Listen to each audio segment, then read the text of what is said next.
कैसा रहा आपका सेशन AML का?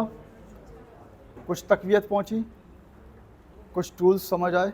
वैसे तो बहुत बड़ा टॉपिक है। हाँ हाँ हाँ, तो ये जस्ट एक रिफ्रेशर था, लेकिन आपको पूरे दिन का सेशन भी अटेंड करना चाहिए, जैसे मैंने कल आपसे जिक्र किया था, और ख़ुद से उसमें नॉमिनेट करना चाहिए अपने आप को। ये स्टार्ट करने से पहले कुछ, क्योंकि मैं जब ये ख़त्म कर रहूँगा तो आप फिर बहुत जल्दी में होंगे, इसलिए मैं पहले शेयर कर लेता हूँ।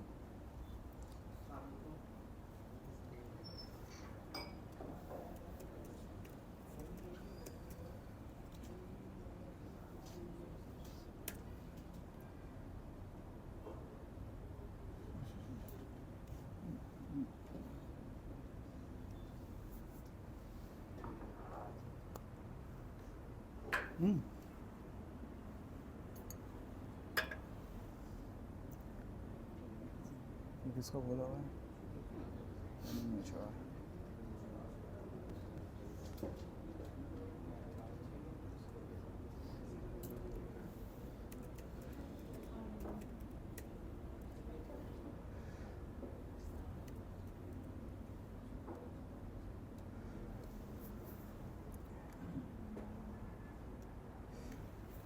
ये मेरी लिंक्डइन प्रोफाइल है। मैं आप लोग से रिक्वेस्ट करूँगा, please join me over LinkedIn, क्योंकि यहाँ से हम हमेशा ज़िंदगी भर कनेक्ट ही रहेंगे, चाहे आप कहीं चले जाएं या मैं कहीं चला जाऊँ। ठीक है, तो मैं कुछ इस पर चीज़ें डालता भी रहता हूँ और काम की चीज़ें भी डालता रहता हूँ, लीडरशिप के हवाले से, सेल्स के हवाले से, वैसे ही यानी कॉर्पोरेट पॉलिटिक्स के हवाले से। तो आपके लिए काम आ सकती हैं सारी टिप्स, और वैसे भी आपसे भी सीखने को मुझे मिल सकता है बहुत कुछ। तो it's a good place to stay connected, तो please do join me over LinkedIn. Bank Islami में आप जो मेरे सेशन अटेंड कर सकते हैं, जो अभी मैं समझता हूँ आपके लिए इम्पोर्टेंट है सबके लिए, वो है स्ट्रेस मैनेजमेंट का। ठीक है, तो फरवरी में तो कोई नहीं है, ये इंशाल्लाह रमज़ान में होगा या रमज़ान के बाद होगा, क्योंकि रमज़ान में टाइम शॉर्ट होता है तो पॉसिबल होता नहीं है। हाँ, रमज़ान के बाद होगा, तो आप खुद से, क्योंकि उसमें किसका नाम आएगा ये नहीं पता होता, मैक्सिमम 20-25 लोग होते हैं एक सेशन में। तो अगर आप चाहते हैं उसको अटेंड करें, क्योंकि उस सेशन में आपको लाइफ चेंजिंग मेथडोलॉजीज़ पता चलेंगी, इंसान की ज़िंदगी में डिप्रेशन, स्ट्रेस वगैरह आता क्यों है, और वो ना आए, हम बच जाएं, वो सेशन उसके ऊपर है। तो it's a life changing session, holistic session है, बहुत सारे डायमेंशन उसमें मैं एड्रेस करता हूँ, आपको टूल्स सिखाता हूँ जो आपके काम आ सकते हैं और आपके चाहने वालों के काम आ सकते हैं। तो एक तो वो मैं समझता हूँ जो आप सबके लिए बहुत इंपॉर्टेंट है, आपको लेना चाहिए। दूसरा, कम्युनिकेशन स्किल्स का एक सेशन मैं करता हूँ 1 डे, वो मैं समझता हूँ जनरली आप सबके लिए बहुत ज़रूरी है, वो आपको लेना चाहिए। और उसमें मैं यही चीज़ें सिखाता हूँ, बेसिक इन्फ्लुएंसिंग स्किल्स क्या है, आप किसी सिचुएशन को अपने हक़ में कैसे कर सकते हैं, हम क्या गलती कर रहे होते हैं, हम क्या नहीं सुन रहे होते जो बोल रहा होता है, और हम जो बोल रहे होते वो क्यों नहीं सुन रहा होता, तो वो क्लैरिटी हम कैसे लेकर आएँ। तो बेसिक है, क्योंकि communication is a very big skill, उसको एक दिन में मैं समेट नहीं सकता हूँ, इट्स नॉट पॉसिबल। आप मुझे 5-6 दिन देंगे तो जब कुछ जाके मैं उसको 50-60% आपके साथ कर सकूँगा। जो बिज़नेस साइड पे लोग हैं उनके लिए सेल्स का सेशन बहुत इंपॉर्टेंट है, जो कस्टमर ऑपरेशन साइड पर है उनके लिए कस्टमर सर्विस का बहुत इंपॉर्टेंट है। तो ये वो सेशन है जिसमें आप इंतज़ार नहीं करें, खुद से अपना नाम डलवा लिएगा, ताकि फ़र्स्ट कम बेसिस पे आपका नाम उसके अंदर आ जाए, वरना आए ना आए, अगले साल आए, 2 साल बाद आए, कुछ नहीं पता। सिर्फ कॉल करनी होगी, नाज़िया मोइन को कॉल करनी होगी, वो जो मेरी ट्रेनिंग जितनी है वो नाज़िया मोइन देखती हैं। वो मैं अभी एक पब्लिक इवेंट करने वाला हूँ इंशाल्लाह, रमज़ान के बाद उसको अनाउंस करूँगा, इसलिए मैंने कहा था लिंक्डइन पे आप कनेक्ट रहेंगे तो मैं अगर यहाँ से हट के जो कुछ चीज़ें कर रहा होता हूँ तो उसका भी आपको पता चल जाएगा। ठीक है, किसका? नाज़िया मोइन। ट्रेनिंग के अंदर होती हैं। यार कल भी आपने कहा था, मैं दूंगा बिल्कुल, मैं अभी पूछ लेता हूँ। अब वो मैं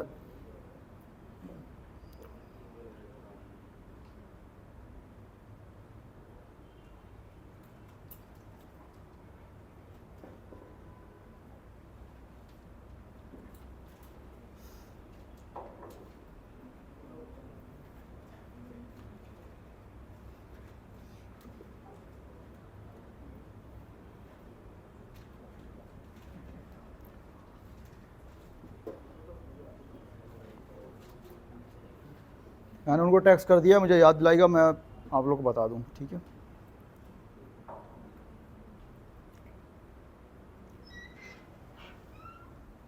तो ये तो हो गई ये वाली बात, सेशंस का मैंने आपको बता दिया। बीएम्स के लिए हम लीडरशिप ट्रेनिंग स्टार्ट कर रहे हैं, इंशाल्लाह रमज़ान के बाद वो भी लॉन्च कर देंगे, ब्रांच मैनेजर्स के लिए, एरिया मैनेजर्स के लिए। अब जो लास्ट टॉपिक मैं आपके साथ वेरी इंपॉर्टेंट डिस्कस करने जा रहा हूँ, जो आपकी पर्सनल लाइफ के लिए बहुत इंपॉर्टेंट है, वो है वैल्यूज़ का। अच्छा, तो जल्दी जल्दी इसके ऊपर आ जाते हैं, टाइम कम है। आप क्या समझते हैं वैल्यूज़ क्या होती हैं? आपकी क्या अंडरस्टैंडिंग है?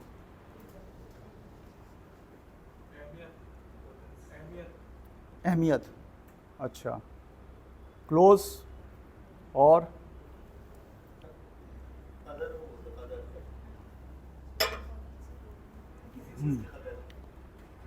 कदर कौन सी वाली?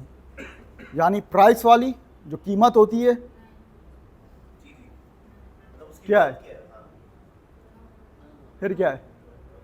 कदर भी तो दो तरह की होती है ना, एक तो हमारी वो होती हैं जिनको हम इकदार कहते हैं, ठीक है ना, और एक होती है किसी चीज़ की वैल्यू क्या है, मनी वैल्यू क्या है, इकदार। ओके, ठीक है। तो आप करीब हैं। वैल्यूज़ बेसिकली प्रायोरिटीज़ होती हैं आपकी ज़िंदगी के अंदर। आपकी ज़िंदगी में जो तरजीहात हैं वो आपकी वैल्यूज़ कहलाती हैं।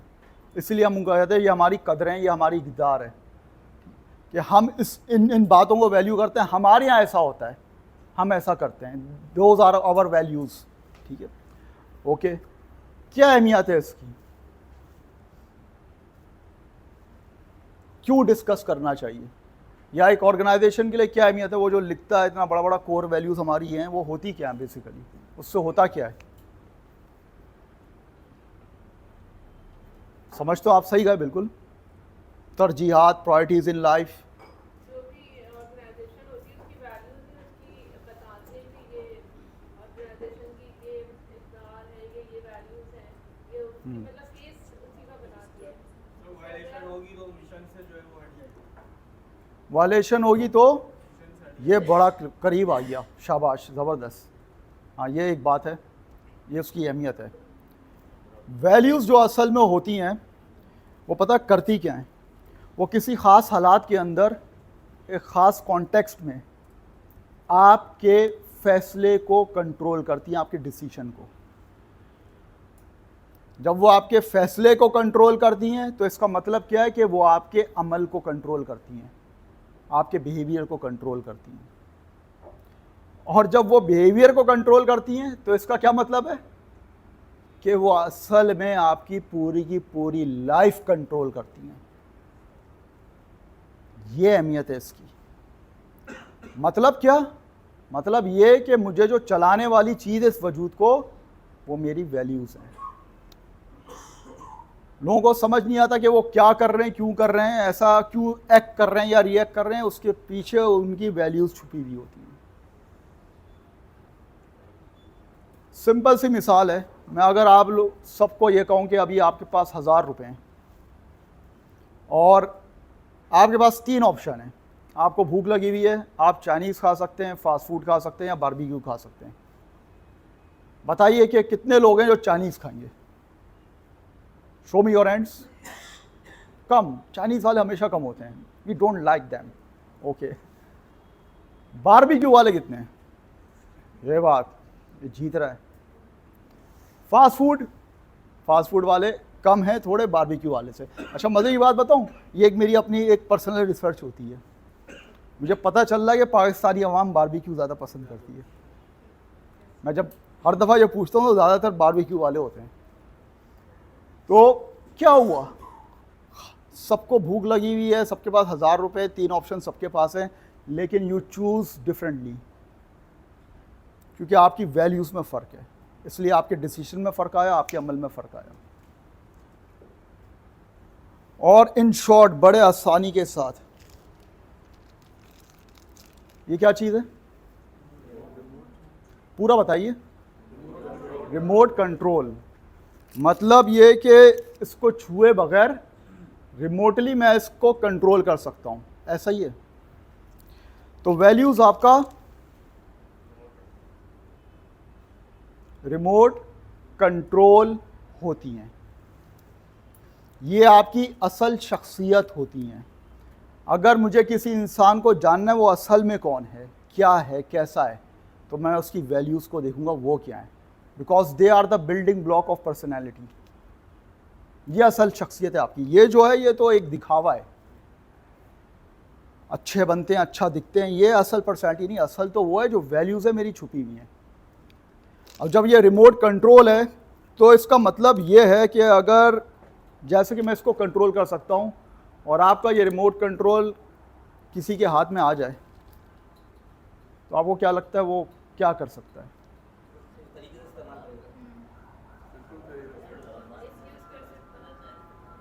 लगता है आपको ऐसा हो सकता है? हाँ, आपका रिमोट कंट्रोल अगर उसके हाथ में आ गया तो वो क्या कर सकता है? 2 काम, पॉजिटिवली यूज़ करेगा तो आपको इंस्पायर करेगा, मोटिवेट करेगा, और अगर नेगेटिवली यूज़ करेगा तो आपको मैनिपुलेट कर देगा। हिप्नोसिस सुना है टर्म? चले मैं एक और मिसाल आपको देता हूँ। मुझे एक और गिलास चाहिए। अब मैं आपको बताता हूँ ये होता कैसे, कितनी आसानी से होता है ये, जिसको आता है।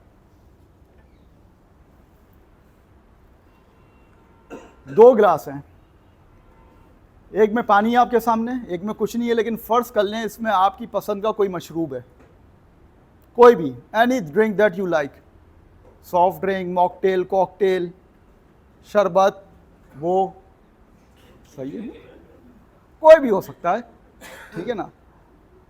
तो 2 गिलास में 2 अलग मशरूब है, पानी और वो आपकी पसंद का मशरूब। आपको प्यास नहीं लगी हुई है, चिल माहौल है, इट्स ओके, और मैं आपको कहता हूँ लीजिए, आप पानी लेना पसंद करेंगे या अपनी पसंद का मशरूब? तो कितने लोग हैं जो पानी लेना पसंद करेंगे? Show me your hands. 1 2 3 4 5 6 7 कुछ लोग हैं, बाकी मशरूब वाले। Fair enough. मैंने आपसे कोई बात नहीं की है। द मोमेंट यू पिक 1 गिलास, आप अपना ये रिमोट मेरे हाथ में दे दोगे। बात भी नहीं की अभी आपने मुझसे। क्यों? जिसने पानी को उठाया मशरूब छोड़कर अपनी पसंद का, उसने कुछ कहा नहीं है, लेकिन चिल्ला चिल्ला के मुझे मैसेज दे दिया है कि that person prefers health over test.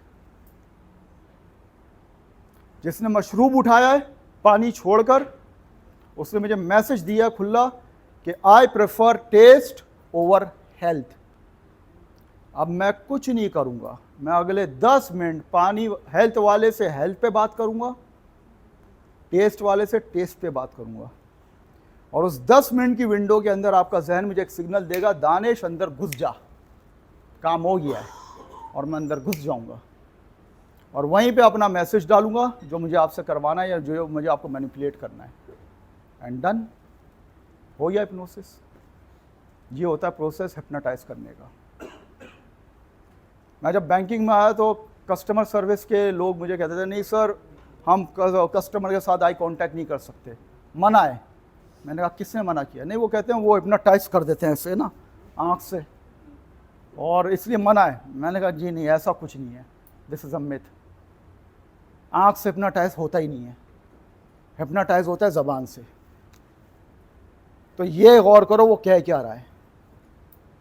Hypnotise के अंदर इमोशंस इन्वॉल्व होते हैं, वो आपके जज्बाती तौर पे आपको डिस्ट्रैक्ट करता है और अपना काम कर जाता है। जितना कंफ्यूज माइंड होगा आपका उतना आप प्रोन है टूवर्ड्स हिप्नोसिस। इसलिए मैं लोगों को कहता हूं जब घर से बाहर निकल लो ना तो जहन को खाली कर दिया करो, क्योंकि दूर से नजर आता है कि ये कंफ्यूज्ड है, ये परेशान है, तो ऐसे लोग आके ऐसे लोगों पे कार्रवाई डालते हैं और आपको पता भी नहीं चलता, आप अपने हाथ से उनको अपनी चीज़ें देते हो। तो ये इतना आसान काम है। तो वैल्यूज आपको ड्राइव करती हैं। सेल्स, जो हम सेल्स में टॉप सेलिंग स्किल्स जब सिखाते हैं मास्टर सेलर्स को, तो हम सिखाते हैं कि अपने कस्टमर की वैल्यूज़ को पकड़ना कैसे और पिच करना है वैल्यूज़ के मुताबिक। उसने जब अगर टेस्ट को प्रेफर किया है तो आपने पूरी पिच को टेस्ट के ऊपर टेलर कर देना है।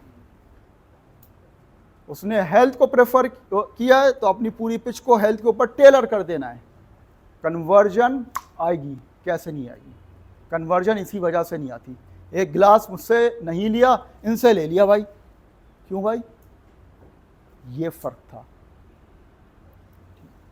तो इसका इतना खतरनाक असर और रसूख है आपकी ज़िंदगी में। जो कामयाब लोग हैं ज़िंदगी में, बड़े बड़े काम कर जाते हैं, उनकी वैल्यूज़ हमेशा 10 के अंदर अंदर होती हैं, कोर वैल्यूज़।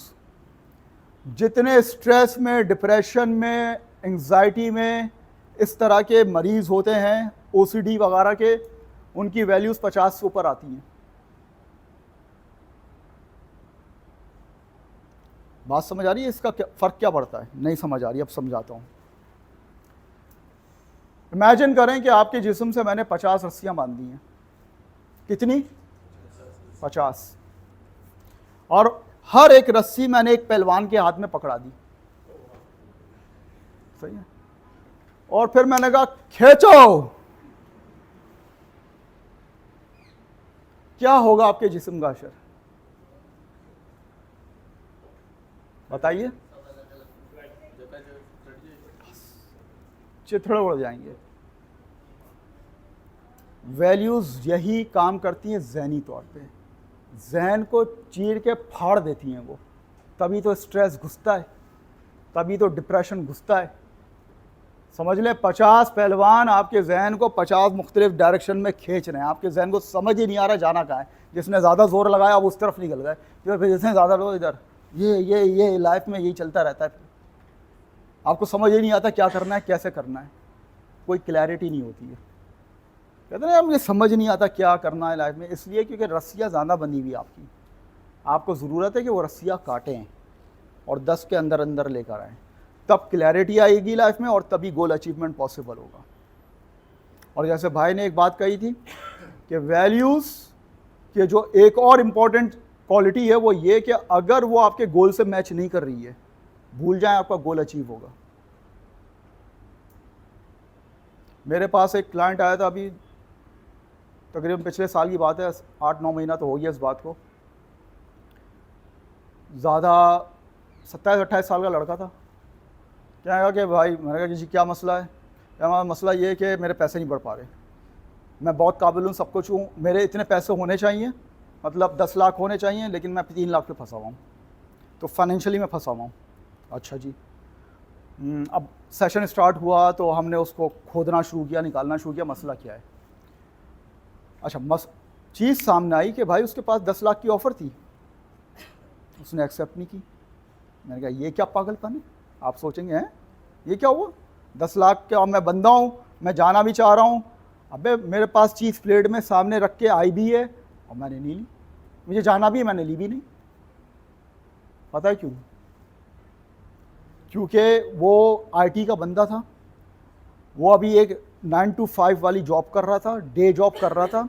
उसके पास जितनी ऑफ़र्स थी सारी आउटसोर्स थी, इन डॉलर्स थी, और वो कुछ 9, 10, 12 लाख के करीब बनती थी कन्वर्ट करके।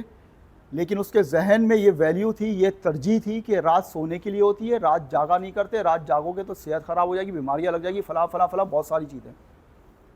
चीज़ सामने आती थी और रिजेक्ट कर देता था, चीज़ सामने आती थी रिजेक्ट। प्लेड में सच क्या आती थी,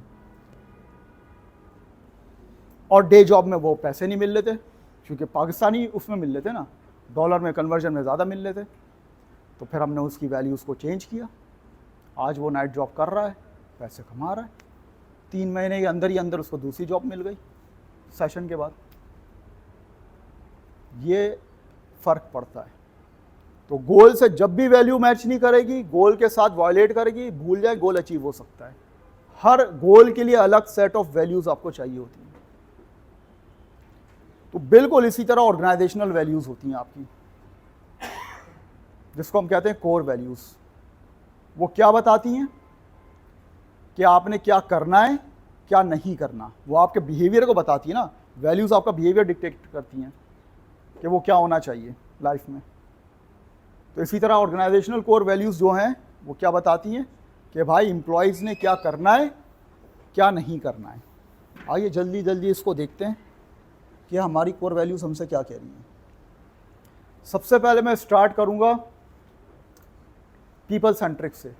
पीपल सेंट्रिक का मतलब होता है एम्प्लॉय सेंट्रिक, और इसका मतलब ये होता है कि जो भी बेनिफिट्स पॉलिसीज़ वगैरह डिज़ाइन होगी एम्प्लॉय की नीड को, ज़रूरियात को देखते हुए होंगी, अपनी ख्वाहिश से नहीं होगी कि ये भी कर दो वो भी कर दो।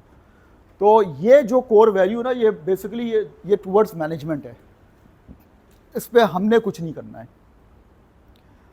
अब मैनेजमेंट ये काम बहुत बाखूबी कर रही है, वो बेनिफिट्स को इन्हांस भी कर रही है, मज़ीद ऐड भी कर रही है, वो सब ये सारे काम कर रही है। और बाकायदा लास्ट मैनेजमेंट में ये सर्वे मैंने ही करवाया था एम्प्लॉयज़ के थ्रू कि भाई उनको क्या चाहिए, किस तरह से चाहिए। तो जो फीडबैक दिया था तो उसके ऊपर उन्होंने फिर काम भी किया था। तो ये मैनेजमेंट की तरफ है, मैनेजमेंट अपना काम कर रही है। मैं आपसे पहली बात करना चाहूँगा मेरिटोक्रेसी पे। कोर वैल्यू जो है मेरिटोक्रेसी की, क्या होती है ये मेरिटोक्रेसी और क्या कह रही है हमसे करने को।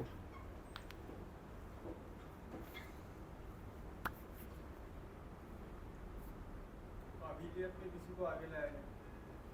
काबिलियत पे आगे लाया जाए, ओके। और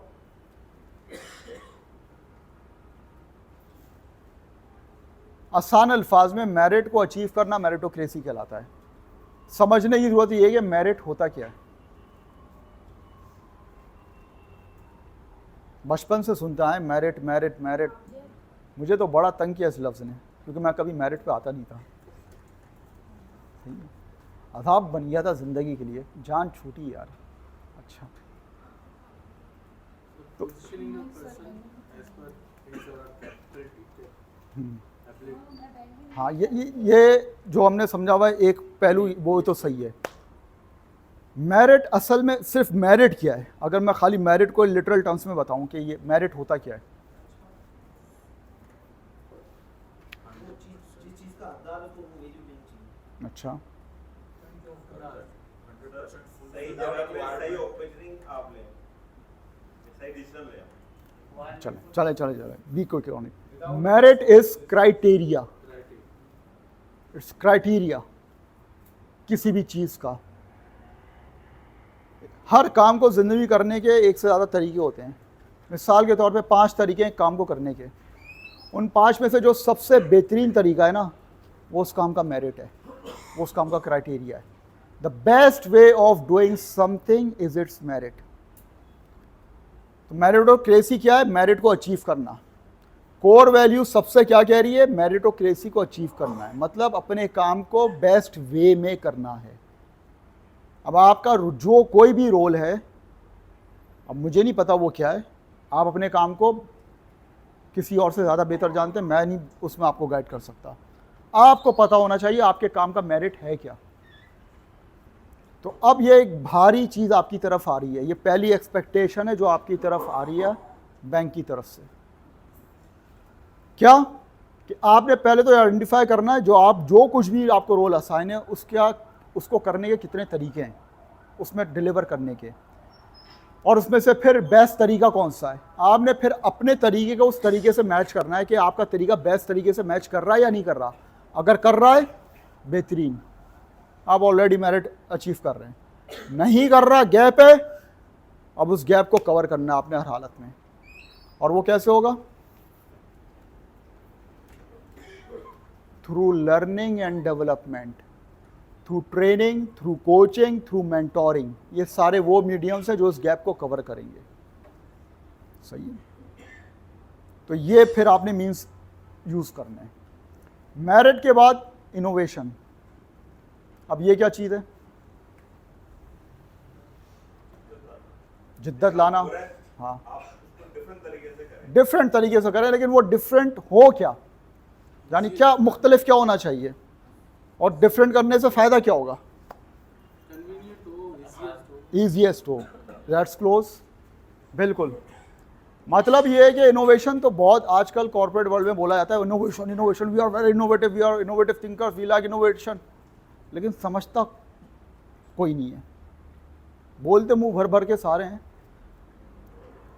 नया तरीका क्या होता है भाई? देखो, दो में से कोई एक काम लाजमी होना चाहिए उस नए तरीके में। या तो वो काम टाइम एफिशिएंट बन जाए या कॉस्ट एफिशिएंट बन जाए। अगर इन दोनों में से कुछ भी नहीं हो रहा तो वो इनोवेशन नहीं है भाई।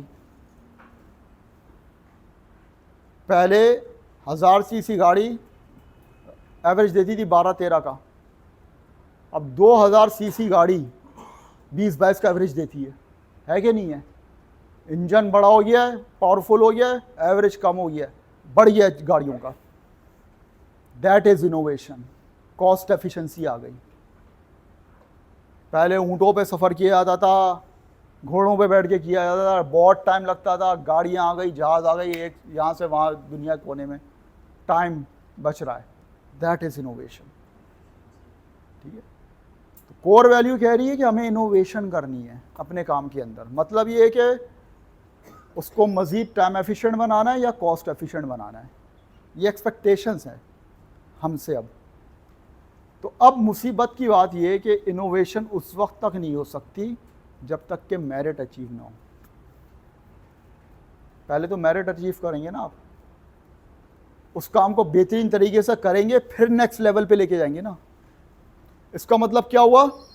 मेरिट अचीव नहीं हो रहा तो साथ साथ इनोवेशन भी कॉम्प्रोमाइज़ हो रही है। दो कोर वैल्यूज़ एक साथ कॉम्प्रोमाइज़ हो रही हैं अगर मेरिट अचीव नहीं हो रहा है। आइए टीम वर्क की तरफ। क्या होता है ये टीम वर्क? पता है आपको? You are professionals. एक बंदा सारे काम नहीं करता, तो डिस्ट्रीब्यूशन वर्क और उसमें होता है कि जो स्किल्ड हो उसके लिहाज से हम उसको दे देते हैं। स्किल के हवाले से काम दे देते हैं आप। हर बंदा हर चीज में एक्सपर्ट नहीं होता। ठीक है, हर बंदे की जो एक्सपर्टीज होती है वो अलग अलग होती है। सही है। अगर एक साथ हो तो दैट्स टीम वर्क। एक ही गोल बिल्कुल, आप बिल्कुल सही कह रहे हैं। आप सबको पता है टीम वर्क क्या होता है, मिलजुल कर कोई ज्वाइंट गोल अचीव करना, ऐसा ही है ना। अब सवाल असल है, ये हो क्यों नहीं पाता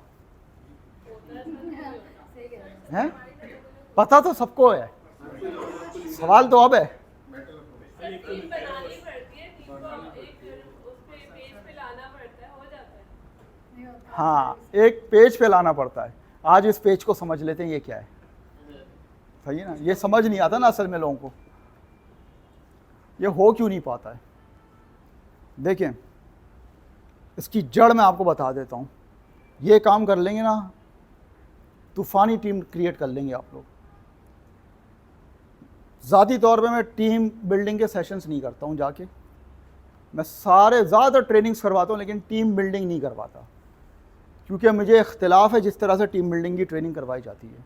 बाहर ले आके समुंदर पे, फार्म हाउस पे खेल कूद करवाया जाता है, मुख्तलिफ़ गेम्स, वो सही अच्छी हैं, मैं कहता हूँ वो करवाओ, ऐसा नहीं कि वो नहीं करवाओ, लेकिन भाई जो करवाने का काम है वही वो करवाओ ना।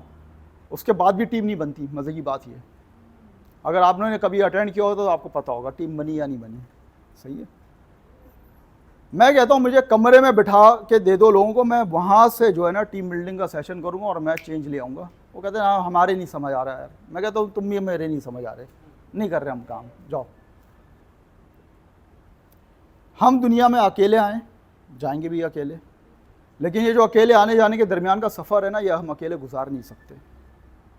सही है, पहली बात ये जहन में रखनी पड़ती है। दूसरी बात ये है कि मुझे ये बताएं कि ज़िंदगी में आपके जो दोस्त बने अभी तक जिगरी, क्यों बने? ज़िंदगी में आप हज़ारों लोगों से मिले होंगे, लाखों लोगों से मिले होंगे अभी तक। दोस्त जिगरी आपके होंगे 2-4, ऐसा ही है। तो उन लाखों में से 2-4 क्यों बने? फ्रीक्वेंसी आपसे मैच ये चीज़, ये सर बेबी बूमर ने फ्रीक्वेंसी का टर्म यूज़ किया, ज़बरदस्त। हम मिलेनियल से हम कहते थे केमिस्ट्री, अभी जेन जी आ गई, वो कहती है वाइब। मैं कहता हूँ वाओ ज़बरदस्त, ये ज़्यादा अच्छा है, ये और अच्छा है, कहने में ज़्यादा मज़ा आता है। ठीक है ना? तो हर एक का है, लेकिन चीज़ वही है, फ्रीक्वेंसी, वाइब, केमिस्ट्री। ठीक है? हाँ, तो ये मिलती है, मतलब वो कुछ मेरे जैसा होता है, हम ख्याल होता है तो बॉन्डिंग हो जाती है, दोस्ती हो जाती है। ऐसा ही है ज़िंदगी में, ये ऑप्शन आपके पास होता है, यू चूज़ योर फ्रेंड्स। लेकिन मुश्किल ये है कि जब आप किसी टीम पर आते हैं तो उस वक्त ये ऑप्शन आपके पास नहीं होता। ज़रूरी नहीं है कि आप जिस टीम पे जाएं वहाँ पे जो लोग हों वो आपके हम ख्याल हों, आप जैसे हों। ठीक है? तो फिर क्या होता है? फिर जो है ना पंगा शुरू होता है। फिर इंसान बहुत बड़ी गलती करता है रिलेशनशिप की। और ये जो अब मैं चीज़ आपको बताने जा रहा हूँ, ये रिलेशनशिप की सबसे बड़ी टिप है मेरे हिसाब से। और ये हर रिलेशनशिप में इक्वली वैलिड है, एप्लीकेबल है। इसको गौर से सुने आप। जब कोई मेरे जैसा नहीं होता ना, तो मैं जो सबसे बड़ी गलती और भंड मारता हूँ उस रिश्ते में, फिर वो ये कि मैं उसको अपने जैसा बनाने की कोशिश करता हूँ और वो मुझे अपने जैसा बनाने की कोशिश करता है, और ये हो नहीं सकता है। तो होता क्या है? तकरार, कॉन्फ्लिक्ट। अब वो दरार पड़नी शुरू होती है, अब गैप क्रिएट होना शुरू होता है। जितनी कोशिश बढ़ती है उतना गैप क्रिएट होता है, और आखिरकार नफरत हो जाती है भाई। शक्ल देखने को दिल नहीं करता, फिर भाई जहर लगता है बहुत ही, कसम से मूड ख़राब हो जाता है। एक पूरा हफ्ता जो है ना जहरीला गुजरता है मेरा। फिर ये नौबत आ जाती है, अभी क्या करें, काम भी करना उसके साथ, रोज़ उसकी शक्ल देखनी भी है, जहर का घूंट पीना भी है। ठीक है? तो ये हरकत नहीं करने वाली है। तो फिर करने वाला क्या है काम? करने वाला काम ये है, अगर आपने अच्छी टीम बनानी है और अपने रिश्ते मजबूत बनाने, कोई भी पहला काम करने वाला ये कि accept them as they are. उनको जैसे कि वो हैं वैसा कबूल कर लें। इसका मतलब क्या होता है? इसका मतलब ये नहीं होता कि उनकी गलत बात से जो है एग्री कर जाएं, उनकी बुराइयों को एक्सेप्ट कर लें, नहीं। इसका मतलब ये है कि इस बात को एक्सेप्ट कर लें, you are different and they are different. हाँ, वो अगर बिरयानी पे हलीम डाल के खा रहे हैं तो it's okay, it's okay, it's perfectly okay. यार तुम्हें क्या तकलीफ है? अगर मैं रोटी से केचप खा रहा हूं तो इट्स ओके यार, क्या मसला है तुम्हें यार? कोई रूल है, कोई साइंस है, कोई लिख कर आया था कि ये खाना ऐसे ही खाना है? इस चीज़ों पे इख्तिलाफ हो जाते हैं, इस चीज़ों पे एक दूसरे की जो है नफरत हो जाती है। ये कोई इंसान है यार, पागल। ठीक है? इतनी छोटी छोटी बातों पे। वो सिगरेट नहीं पीता, तुम हम में से नहीं हो, सही है ना? अबे भाई, एक अच्छा काम नहीं कर रहा और हम में से नहीं हो तो नहीं हूँ भाई, हाँ बिल्कुल नहीं हूँ। तो भाई तो ये नहीं, मतलब ये है कि एक्सेप्ट करें ओके एज दे आर। दूसरी बात ये है कि रिस्पेक्ट देयर ओपिनियंस, उनकी राय का एहतराम करें। मतलब इस बात का क्या होता है कि उनकी बात को सुने, वो जो कह रहे हैं उनको इंटरप्ट ना करें। आपको पहले लफ्ज़ से लग गया कि वो बिल्कुल गलत बात कर रहा है, लेकिन एहतराम ये है कि उसको मौका दें बोलने का और उसको सुने और तरीके से उससे डिसएग्री करें, अच्छे अल्फाज के साथ। जी आपने मेरी फ़िक्र की, मेरे बारे में इतना सोचा, मुझे बड़ा अच्छा मशवरा अपने हिसाब से दिया, मैं इस पर ज़रूर गौर करूँगा और मुझे लगा कि मेरे इसमें बेहतरी है तो मैं इंशाल्लाह अमल भी ज़रूर करूँगा। ठीक है? एक तरीका होता है ना चीज़ों का, ज़रूरी थोड़ी नहीं पागल हो, अपनी जैसी राय अपने पास रखो, घटिया, ऐसे नहीं। तो accept them as they are, respect their opinions and respect them. ये 3 काम करें, आप देखें आपकी टीम ना ऐसे जियालों की क्रिएट हो जाए ना जो आपके लिए जान देने के लिए तैयार हो। मेरा नाम बदल दिएगा। मैं सेशन करता हूँ तो मैं ये इन 3 चीज़ों पर ही काम करता हूँ पूरा दिन। तो आप में से जितने लोग इस वक्त सुपरवाइजरी रोल में यहाँ बैठे जिनके अंडर में टीम्स हैं, ये 3 काम करें अपने टीम्स के साथ जाके, उनको ये बात समझाएं, एक्सेप्टेंस क्रिएट करें एक दूसरे की, उनको कहें एक दूसरे को अपने जैसा बनाने की कोशिश नहीं करो। यही गलती आजकल मियाँ बीवी के रिलेशनशिप में हो रही है, जिसकी वजह से शादियाँ नहीं चल पा रही हैं, कम टाइम पे ख़त्म हो रही हैं। मर्द औरत को अपने जैसा बनाने की कोशिश करता है, औरत मर्द को। पहले तो औरत दबी भी थी ना, लेकिन अब औरत भी एम्पावर्ड हो गई है। सही है ना? अभी अभी तुम्हारी नहीं चलने वाली ऐसी भाई।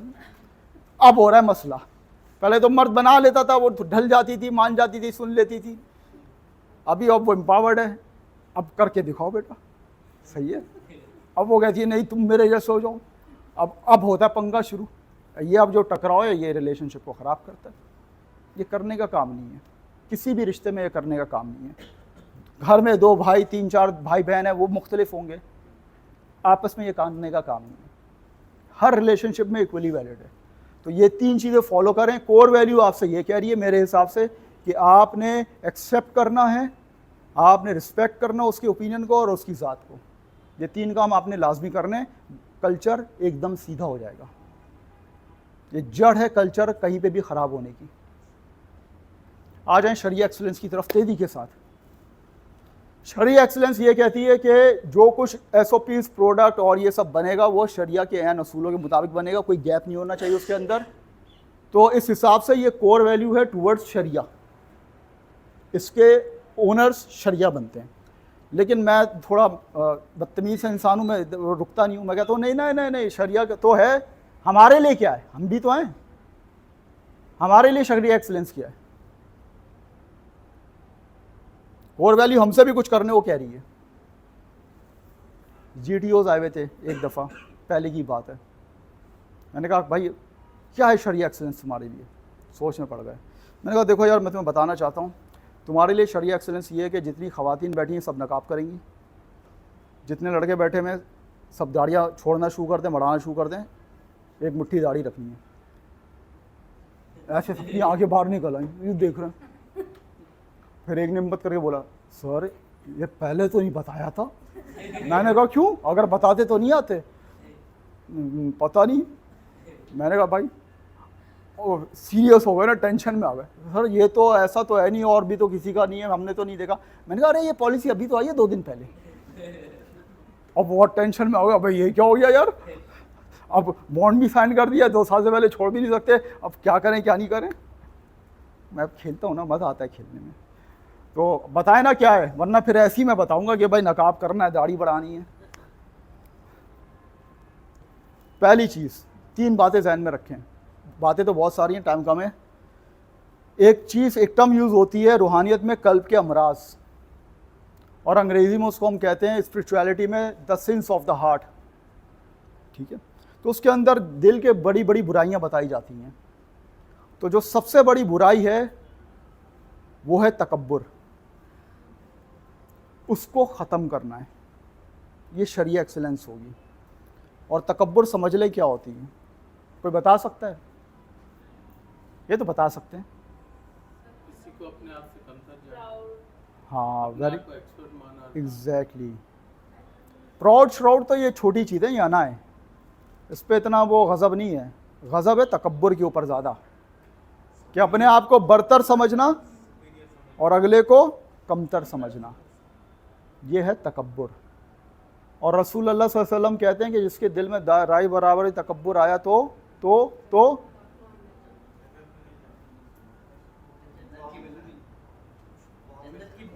हाँ एग्जैक्टली, जन्नत की खुशबू भी नहीं पाएगा, दाखला तो दूर की बात है। यूँ समझ लें कि कोई बड़ा ब्रांडेड 1,00,000 1.5 लाख का परफ्यूम लगाकर वो लिफ्ट से बाहर आए और ये कॉरिडोर वगैरह सब खुला हुआ हो, उसकी खुशबू यहाँ तक आएगी या नहीं आएगी? पूरा महक जाएगा सब, हर जगह ज़बरदस्त। तो एक जो 1,00,000 1.5 लाख के परफ्यूम की इतनी ताकत है, तो सोचो जन्नत की खुशबू कहाँ तक जाती होगी। और रसूल कह रहे हैं कि पाएगा भी नहीं, यानी दूर दूर से भी जन्नत के करीब नहीं होगा। ऐसी चीज़ें तकब्बुर। और मुसीबत की बात यह कि कॉर्पोरेट लाइफ में भरा पड़ा है, भरा पड़ा है, और आएगा, बच के रहिएगा। कब आएगा? जब आपका सीनियर आपको थपथपाएगा, शाबाश वेल डन, सीखो इससे। आप कहेंगे हाँ घटिया लोग, ये देखो मुझसे सीखो। ठीक है ना? आएगा भाई आएगा, मैं बता रहा हूँ, संभल के रहिएगा। प्रमोशन हो जाएगा उस वक्त, ये देखो ये करता था दिन रात, एक खून पसीना, एक देखो इसको आज अवार्ड मिला।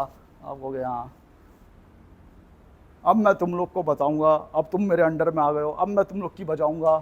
सही है, आएगा, ऑटोमेटिकली आता है, पर डिफ़ॉल्ट है, कॉर्पोरेट लाइफ में भरा पड़ा है।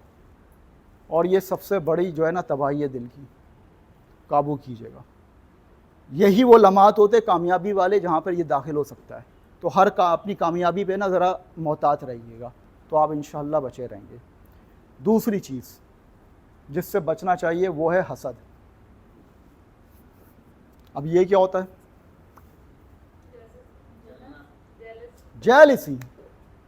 एक तो आप लोग ये जो ट्रांसलेशन कर देते ना अंग्रेजी का उर्दू में, उर्दू का अंग्रेजी में, भाई मुझे बताएं वो आप किसी की परफॉर्मेंस और काबिलियत को टॉलरेट नहीं कर सकते। हाँ बिल्कुल आम है, भैया बहुत आम है।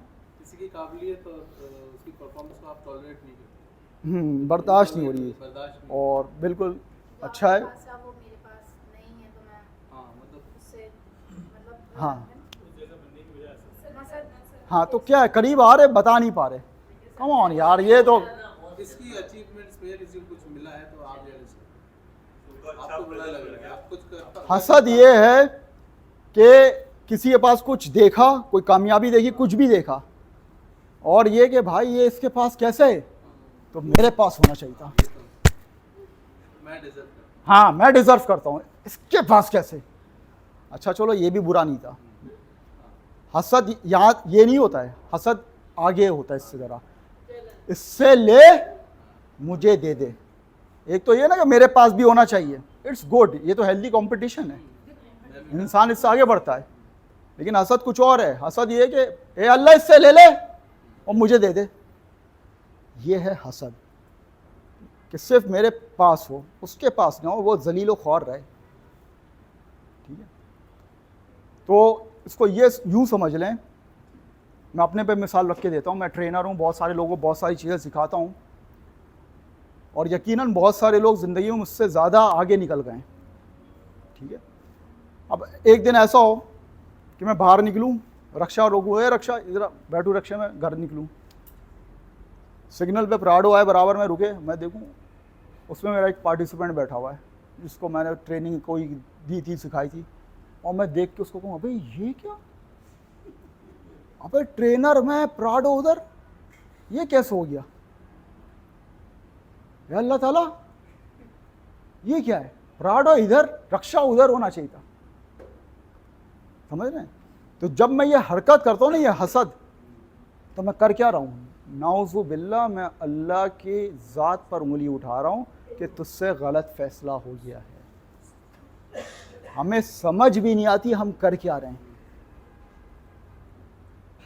हम अल्लाह को कह रहे होते हैं कि नाउज़ु बिल्लाह तुझसे गलत फैसला हो गया है, प्राडो इधर होनी चाहिए थी, रक्षा उधर होना चाहिए था, ट्रेनर मैं हूँ भाई, ये क्या कर दिया, तो उससे ले मुझे दे। तो जब हम ऐसी हरकत करेंगे तो लाज़िम बात है अल्लाह ताला गर्दन से ऐसे पकड़ लेगा ना फिर, और जब अल्लाह ताला पकड़ेगा ऐसे गर्दन से तो कोई भी नहीं छुड़ा सकता। फिर छुड़ा के दिखा दें फिर आप, जब तक आप माफ़ी नहीं मांगेंगे, तौबा नहीं करेंगे, फिर वो पकड़ छूटने नहीं वाली है। हम इतने बड़े बड़े भंड मार रहे होते अपनी ज़िंदगी में, हमें एहसास भी नहीं है, और फिर हम कहते हैं कि हम फंसे हुए, हम आगे नहीं बढ़ पा रहे, मुसीबतें घर का रास्ता देख चुकी हैं, एक के बाद आए चली आ रही हैं। देखो तो कर क्या रहे हो। ये गुस्सा हुआ है हमारी ज़िंदगी में और कॉर्पोरेट लाइफ के अंदर। हसद बहुत मुश्किल चीज़ होती है। ऐसा बिल्कुल होगा कि आपने सारा काम किया होगा, सब कुछ किया होगा, एलिवेशन किसी और की हो जाएगी, तालियां किसी और के लिए बच जाएंगी, पैसे किसी और के बढ़ जाएंगे। बहुत मुश्किल लम्हा होता है ये, संभालिएगा। कैसे संभलेंगे आप? दुआ से कि अल्लाह ताला जब तूने उसको दे दिया, तेरे ख़जाने में कोई कमी थोड़ी है, मैं तो वैसे भी हकदार हूँ, मैं तो वैसे भी डिज़र्व करता हूँ, जब उसको दे सकता है तो मुझे भी दे दे भाई। ये दुआ कर लिएगा आप, तो आप हसद से बच जाएंगे। और आखिरी तीसरी चीज़ को कंट्रोल कर लें तो ये तीन बातें कुल मिला के आपके कल्चर को बिल्कुल सीधा कर देंगी। मुझे बताया पाकिस्तानियों की फेवरेट डिश क्या है? Come on.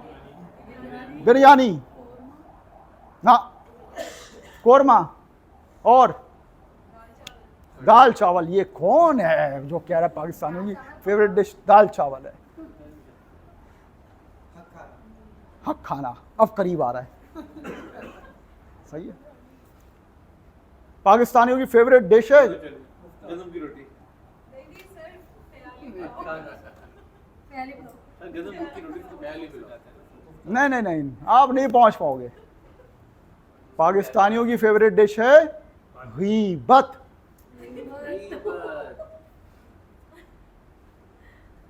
हाँ, यकीन नहीं आ रहा? सिर्फ गौर कीजिएगा, जब आप 4 बैठ के बात कर रहे होंगे ना, तो कोई 5वां डिस्कस हो रहा होगा, लाजमी हो रहा होगा। अब नोट कर लीजिएगा इसके बाद से। और गीबत के बारे में क्या आता है? ऐसा है कि जैसे मुर्दा भाई का गोश्त खा रहा हूँ।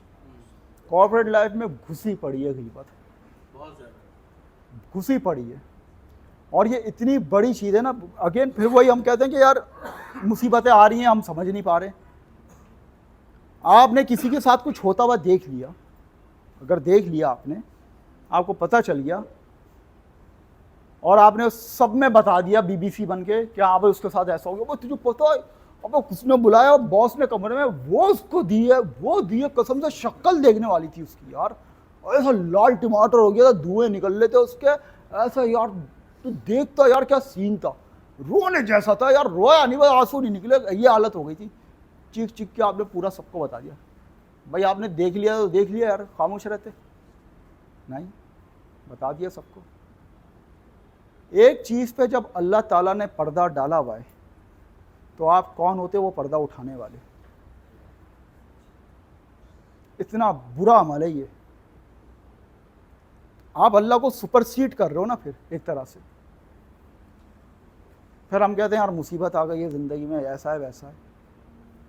बचें, ये घुसा हुआ है हमारे अंदर। दिल की जो बीमारियां हैं ना, ये घुसी नहीं है, और ये आसान नहीं है निकालना। जितना स्पिरिचुअलिज्म में आप प्रैक्टिस कर लें और रूहानियत में जाकर साल 2 साल 3 साल लग जाते हैं, तब जाके ये चीज़ें कंट्रोल आती हैं, बाकायदा किसी स्पिरिचुअल लीडर के साथ प्रैक्टिस करके। इतना आसान नहीं होता ये, लेकिन कम से कम मेरा काम है मैं आपको बता तो दूं, ताकि आपके शऊर में तो आ जाए। आप कुछ ना कुछ तो इस पर काम शुरू कर दो, कम से कम अपने बच्चों के अंदर से तो ये चीज़ें निकालना शुरू कर दें हम इसे। तो ये 3 चीज़ें हैं, हसद, तकब्बुर, हसद, गीबत। इसको आप ख़त्म कर देंगे इंशाअल्लाह, मुझे पूरी उम्मीद है कल्चर इतना सुथरा हो जाएगा कि आपकी सोच है। तो ये 3 ही चीज़ें जड़ बन रही हैं कल्चर को कहीं पे भी तबाह करने की। With that I close this session, और मैं दुआ करता हूँ कि अल्लाह आपकी आने वाली ज़िंदगी में आपके लिए बहुत आसानियाँ करे, आपको हर मुसीबत से बचाए, और मेरे लिए भी दुआ कर रही है कि अल्लाह मेरे लिए भी बहुत सारी आसानियाँ करे। स्टे कनेक्टेड, इंशाल्लाह हमारी फिर जल्द मुलाकात होगी। Thank you very much. Okay,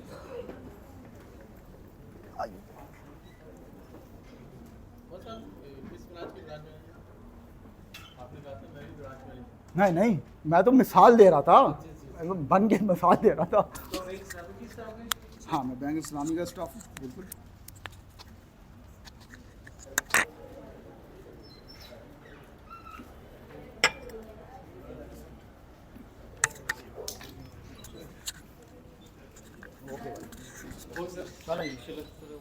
इंशाल्लाह बिल्कुल।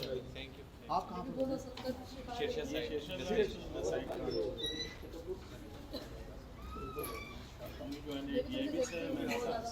नहीं, कल तो मुफ्ती साहब ये आपके लास्ट सेशन था? हाँ, ये मेरा आपके साथ लास्ट था। इंशाल्लाह रमज़ान के बाद अगर आप लोग आते हैं किसी मेरे सेशन में, तो फिर मुलाकात होगी। सर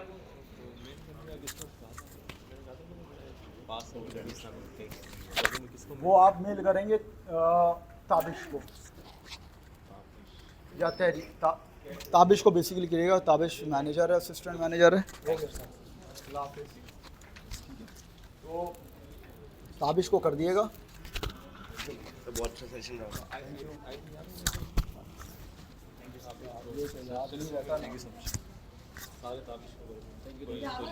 कल आप नहीं होंगे? कल नहीं, कल नहीं होगा। ओके, अल्लाह हाफ़िज़। कल मुफ्ती साहब लेंगे, नाम मेरे जहन में नहीं आ रहा। मिलना कंसल्टेंसी